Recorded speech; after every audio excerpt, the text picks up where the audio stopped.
침묵이 금이라는 말이 있습니다. 그러나 침묵이 잘못된 것일 때도 많습니다. 전도서에서는 잠잠할 때가 있고 말할 때가 있다고 했습니다. 말해야 될 때가 있고 또 말하지 않는 것이 잘못된 죄가 되는 경우가 있습니다. 법정에서 진실에 대한 침묵은 자신의 죄를 인정한다는 징표입니다. 앞에 낭떠러지가 있는데 누군가 모르고 계속 달려가는 그 상황 속에서 침묵한다면 그것은 큰 잘못이 되는 것입니다. 이스라엘 엘리사 시대에 아람왕 벤하닷이 사마리아를 쳐들어왔을 때의 일입니다. 사마리아 성이 완전히 포위당해서 외부로부터 완전히 차단되어 사마리아는 굶주림에 시달릴 수밖에 없었습니다. 이때 심지어 끔찍하게도 아이들을 잡아먹는 그러한 일들도 일어났던 상황입니다. 이러한 끔찍한 굶주림의 백성들이 고통스러워하고 있을 때 성문 앞에 있던 4명의 나병 환자들이 모험을 시도합니다. 어차피 성 안에 있어도 우리는 죽을 것이 뻔한데 이렇게 죽을 바에야 아람 군대의 진영으로 넘어가서 항복이라도 시도해보자 하는 것이었습니다. 만일 아람 군대가 항복을 받아주지 않아 죽게 되어도 이렇게 성 안에서 끔찍히 죽게 되는 것보다는 더 낫다라는 생각 때문이었죠. 그렇게 그들은 죽기를 결단하고 아람 군대 진영으로 건너갔습니다. 그리고 놀라운 광경이 펼쳐져 있었습니다.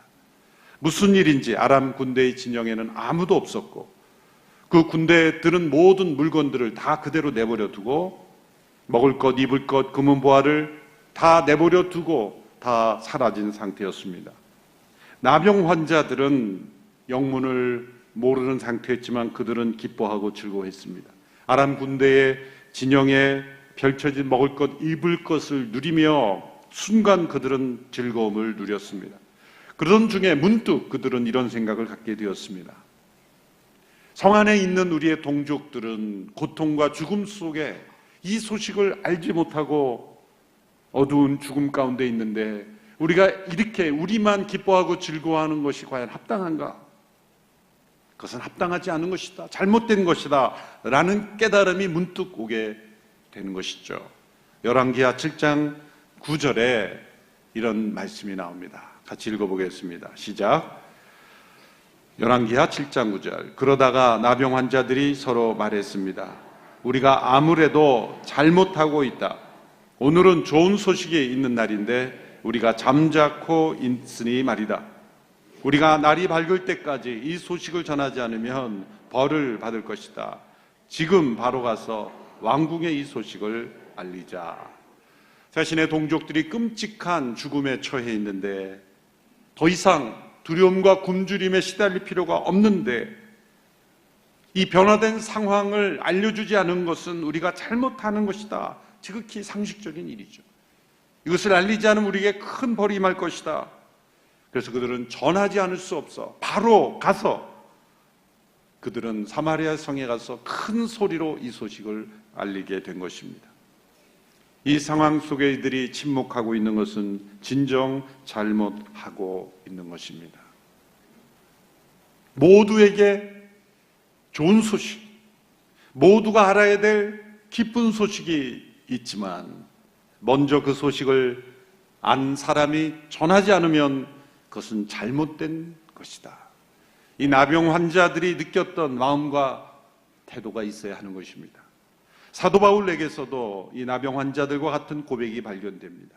그런 자신이 복음을 전파하는 이유를 이렇게 고백합니다. 고린도전서 9장 16절의 말씀입니다. 같이 읽습니다.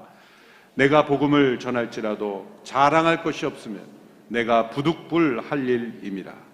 만일 복음을 전하지 않으면 내게 화가 있을 것이로다. 나병 환자들이 구약에서 고백한 바로 그 고백입니다. 부득불할 일이라는 것은 의무 이상의 것이라는 겁니다. 복음을 전하지 않으면 내게 화가 있을 것 같은 그런 느낌, 그 부담감은 무엇입니까? 그것은 벌받을까 봐 두려운 것보다 너무나 좋은 소식, 모두가 들어야 되는 소식, 모두의 생명을 살릴 수 있는 그 기쁜 소식을 전하지 않을 때에 가져오는 양심의 가책, 거룩한 부담감인 것입니다. 복음에 대한 침묵은 진정 잘못하고 있는 것입니다. 복음은 우리가 말해야 하는 것 이전에 말하지 않을 수 없는 소식이기 때문입니다. 우리의 사명 이전에 하나님께서 우리에게 베풀어 주신 놀라운 그 구원의 기쁜 소식을 전할 수밖에 없는 절박함, 바로 그것이 말씀을 전파하는 이들에게 있어야 될 마음입니다.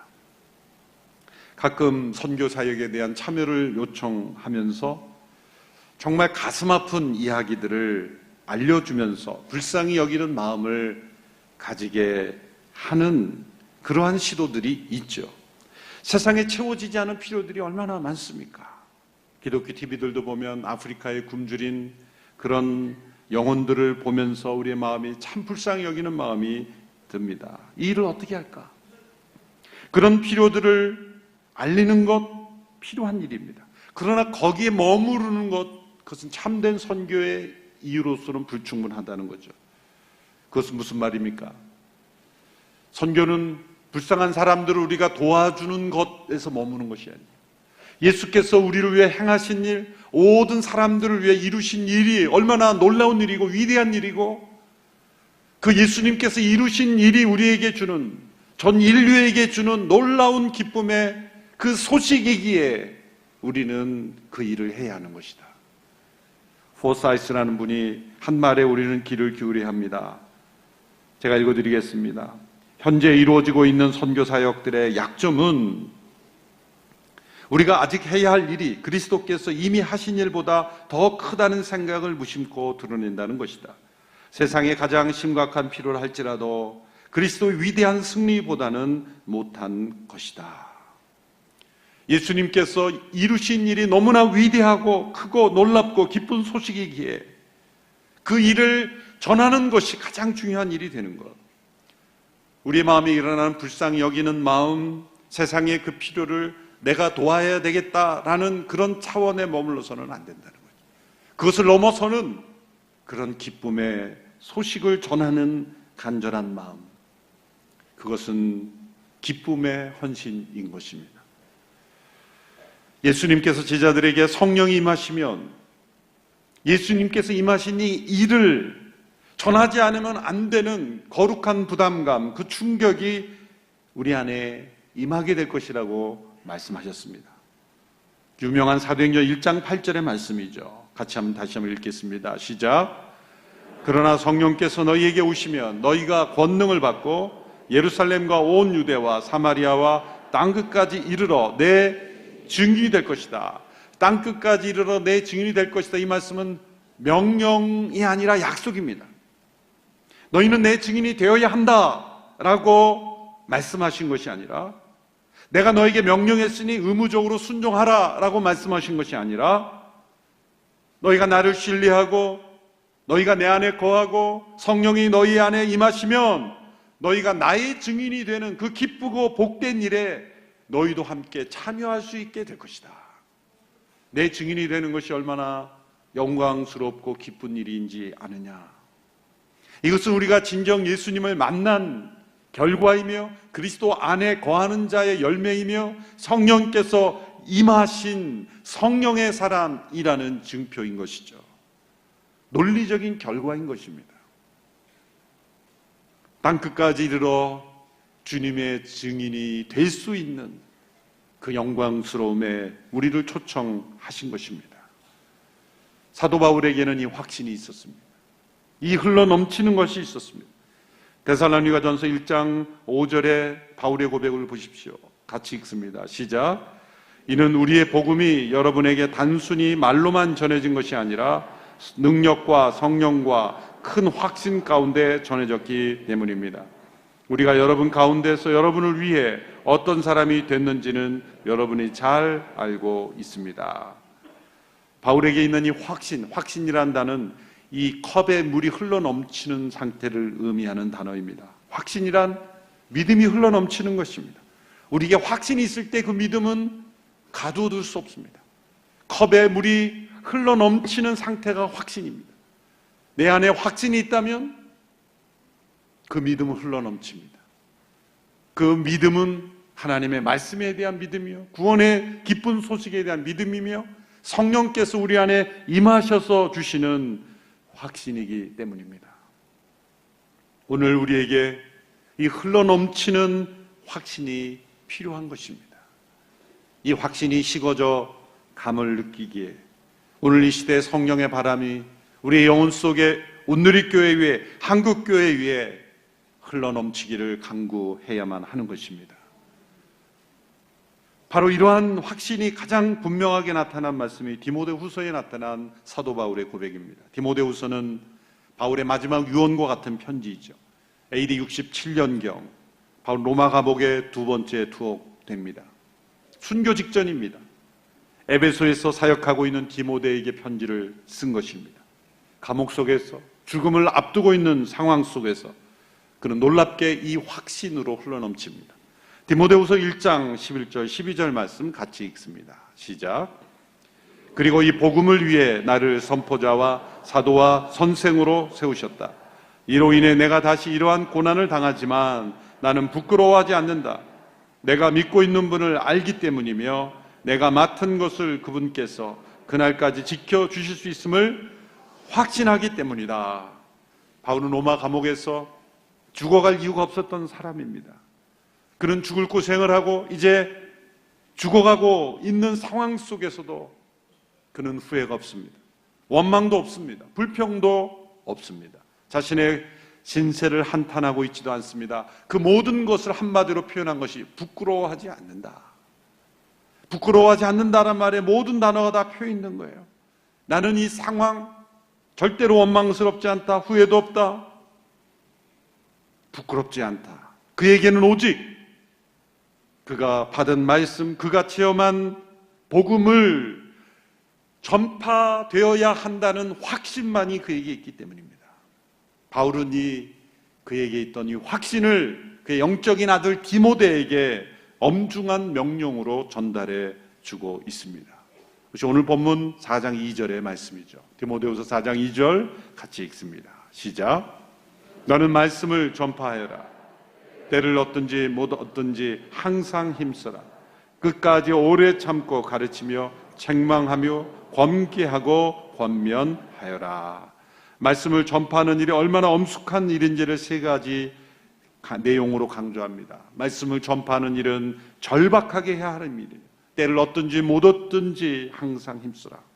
또한 말씀을 전파하는 일은 끈기 있게 해야 할 일입니다. 말씀 전파는 절박한 일이지만 서둘러서 인간적인 방법으로 조급하게 이루어지진 않습니다. 하나님의 역사와 때를 기다리는 인내가 필요합니다. 또한 말씀을 전파하는 일은 적절하게 이루어져야 합니다. 때로 어떤 사람에게는 바로잡아주고, 때로 어떤 일은 책망하고, 때로 어떤 일은 격려하고, 예수님께서 만나는 사람마다 예수님은 적절한 만남을 가지셨죠. 어떤 이들은 책망했어요. 바리새인들은 책망했어요. 그러나 죄에 빠진 이들은 때로 격려하고 위로하며 그들을 변화시켰습니다. 사도 바울이 왜 이 말씀 전파의 필요성을 엄숙히 명령합니까? 그 이유는 심판 때문입니다. 오늘 본문 4장 1절의 말씀 같이 읽습니다. 시작. 하나님 앞과 산 사람과 죽은 사람을 심판하실 그리스도 예수 앞에서 그분의 나타나실 것과 그분의 나라를 두고 내가 엄숙히 명령한다. 말씀 전파의 가장 중요한 이유, 임박한 심판 때문입니다. 성경의 모든 약속이 다 이루어지고 있습니다. 다 이루어졌습니다. 이제 남은 것 그분의 다시 오심, 다시 오셔서 이루어질 그분의 나라, 그리고 심판하심입니다. 사도신경에서 우리가 고백한 대로 심판하러 오시리라. 복음이 기쁜 소식인 것은 나쁜 소식이 있기 때문이에요. 인류가 처한 그 절망적 상황이 있기 때문에 우리는 이 구원의 소식을 전해야 하는 것입니다. 구원이란 심판을 전제로 하는 거죠. 심판으로부터의 구원, 심판 가운데의 구원. 말씀을 전파해야 되는 이유는 심판이 오고 있기 때문입니다. 바울이 디모데후서를 쓸 때에 네로 황제의 핍박이 막 시작되고 있을 때입니다. 네로 황제 이전에는 사실 좀 제정신이 가졌던 그런 비교적 로마 관리들이나 황제 법관들이 바울에 대한 고소를 비교적 공정하게 다루었죠. 그런데 네로 황제 때 유대 지도자들과 완전히 결탁했기 때문에 이제 바울이 풀려날 수 있는 희망은 없는 상황이었습니다. 그러나 바울은 상황을 탓하지 않았습니다. 바울은 법정에서 자신에게 어떤 선고를 내리느냐, 그것이 중요한 문제가 아니었습니다. 바울이 두려워했던 것은 네로의 핍박으로 인한 자신의 죽음이 아니라 다가올 하나님의 심판이었기 때문입니다. 바울은 속으로 이렇게 외쳤던 것입니다. 로마 황제가 나를 사형에 처할 수는 있으나 다가오는 심판을 막을 수는 없을 것이다. 내가 이 땅에서 생존하는 시간을 단축시킬 수는 있어도 나를 기다리고 있는 영원한 생명의 삶에서는 단 1초도 단축시킬 수도 없을 것이다. 도리어 바울은 시대를 분별하고 있었습니다. 지금은 네로 황제에 의해서 핍박을 받아 복음 증거가 방해가 되고 있지만 장차 오는 시대에는 더욱더 복음을 회방할 것이다. 하나님의 심판의 때가 임박하면 사람들은 더욱더 말씀을 들으려 하지 않을 것이다. 교회들을 핍박할 것이다. 디모데후서 4장 3절 4절의 말씀이 그런 내용이죠. 내가 오면 사람들이 바른 교훈을 받지 않고 오히려 욕심을 따라 귀를 즐겁게 하는 말을 하는 스승들을 많이 모아둘 것이다. 그들은 진리에서 돌이켜 허황된 이야기에 귀를 기울일 것이다. 오늘 이 시대의 분위기 아닌가요? 세상의 헛된 이념의 사람들은 더 귀를 기울입니다. 바른 교훈을 말하고 있는 하나님의 말씀에 귀를 기울이지 않습니다. 예수님께서 말씀하신 종말의 특징들이 그대로 이루어지고 있습니다. 마태복음 24장에 나타난 예수님께서 말씀하신 종말의 5가지 특징이죠. 첫 번째는 많은 적그리스도인들이 출현한다. 많은 적그리스도가 출현한다. 내가 적그리스도라 자칭하는 오늘 이 시대에 얼마나 많은 이단 사이비들이 존재합니다. 전쟁의 소식과 소문이 도처에 증장합니다. 기근과 지진, 과거 10년 동안에 일어난 이 지진의 빈도수는 그 10년 이전에 100년 동안에 일어났던 지진의 빈도수보다 훨씬 더 많습니다. 믿는 자들에 대한 핍박, 지금 곳곳에서 중국, 인도 곳곳에서 믿는 자들에 대한 핍박이 일어나고 있죠. 더군다나 사랑이 식어지고 있어요. 가족 간에도 사랑이 식어지고. 세계는 더욱더 복음을 거부할 것이라는, 갈수록 기독교에 대해 반항적이며 바른 진리에 귀를 기울이지 않는 이런 시대에 세계를 이끌어가고 있는 힘은 사실 이념이나 나라가 아닙니다. 사람들 마음속에 자신을 사랑하는 이기주의.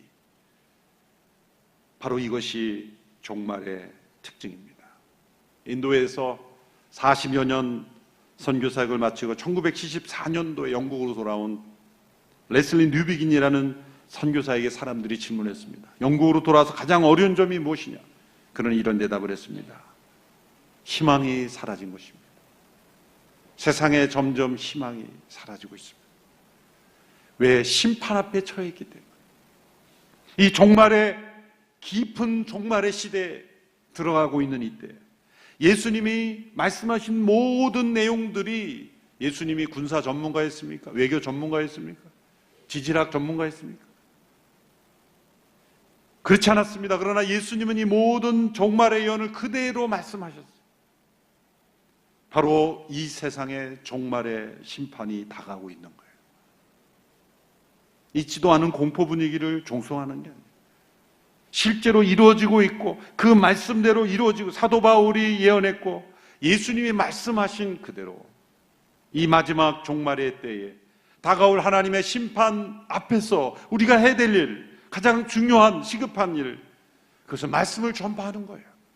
구원의 길을, 소망의 길을, 영원한 생명의 길을 전하는 것. 이것은 마치 사마리아 성에 있는 사람들이 살 수 있는데 두려움과 공포 속에 죽어가는 것을 내버려 두는 것과 같기 때문에 전하지 않을 수 없는 일, 내가 이 복음을 전하지 않으면 내게 화가 있을 것 같은 거룩한 부담감, 성령의 인도하심 가운데 있는 영혼들은 바로 이러한 동일한 마음을 가질 수밖에 없습니다. 절망의 소망으로, 그리고 생명 없는 곳에, 죽음의 땅에 생명을 전해주는 일, 심판에 처해 있는 애들에게 구원을 전해주는 일, 이 말씀 전파의 부르심에 이 모든 것을 기쁨으로 받아들이고 주님의 증인됨에 함께 참여할 수 있는 이 길로 우리가 걸어가는 것이 이 마지막 심판을 앞둔 종말의 때 우리 모든 성도들이 함께 걸어가야 될 길이라고 믿습니다. 이것은 기쁨의 길이요 영광의 길입니다. 말씀을 전파하라는 주의 명령에 우리 모두가 순종하는 주의 거룩한 백성들 다 되기를 주님의 이름으로 축원합니다. 기도하겠습니다. 너는 말씀을 전파해라. 사도 바울을 통해 우리에게 전해주신 엄숙한 명령을 주님의 음성으로 듣고 성령의 능력으로 큰 확신 가운데 온 세상에 주의 말씀을 전파하는 일에 우리 모두가 함께 합력하여 참여하는 우리 모든 온누리교회 성도들 다 되게 하옵소서. 예수님의 이름으로 기도합니다. 아멘.